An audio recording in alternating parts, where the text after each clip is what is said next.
So hi everyone, and welcome to your second piece of online blog activity. So this week what we're going to do is we're going to try and understand the impact that different methods of teaching and learning can actually have on student achievement. So obviously we're not aiming at anything that's going to have an adverse effect on student learning, but equally we don't want to spend hours discussing and wasting our time on the things that don't really matter. So this is going to help us understand the things that do matter to student learning, and we're going to try and maximise our effect on supporting student achievement. So you actually have 2 weeks for this blog task. Essentially, we're giving you double the normal amount of time for a couple of different reasons. So firstly, for most of you, this is going to be the start of term. And we appreciate that there's an awful lot to do at the beginning of term in terms of your teaching practice. Secondly, this is your first bit of reading as part of your PG Cert. So as a side note, if you haven't yet got hold of the 2 core texts for your first module, please go and do that now, because we'll be asking you to, throughout the term, to be picking particular chapters from those 2 books. So go get hold of those. Thirdly, this task is a little bit more involved than last week's. There's a few more steps to it. And what we want to do is we want to give you time to think about it, to question some of your initial answers, and to give you the space to actually come back to us and clarify some things as you go on. So that's it. You've got 2 weeks. And we sort of recommend 3 steps to this. So firstly, we're going to ask you to read the second chapter out of John Hattie's text.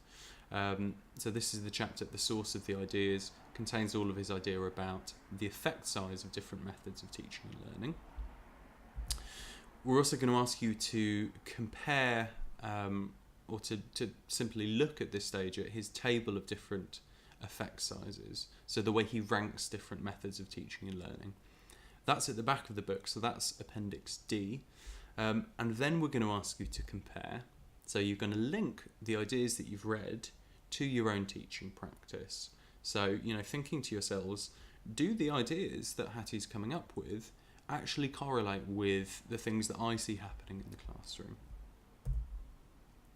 So please get your final thoughts up by Monday the 14th of October.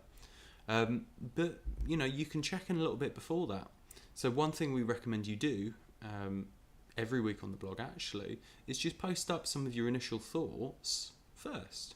So have a glance through the reading, chew through the chapter, and feel free, come back to us with any kind of questions or things you want clarified, or just share your impression of the book before you've fully thought about the different methods and effects and linked it to your practice. Definitely take the time to read other people's posts before or after you put yours up. It's really helpful seeing where the rest of the group's at. And then finally, as I've said, post up your final reflections, please, by Monday the 14th of October. So here are some initial thought starters for you. These are to get your brain whirring. You don't have to answer these in any kind of systematic way, but to get you thinking. Do Hattie's conclusions seem to correlate with what you know from your own classroom practice? What do you currently do in your teaching? And what is the impact of those strategies that you use on the students' learning? Perhaps from your perspective, maybe from Hattie's effect sizes. And based on your reading and your reflection, what might be some things that you could do differently in your teaching that, at least according to John Hattie, might theoretically help support students in their learning better? So that's it for now. Hope you have a fun 2 weeks, and I'll see you on the blog.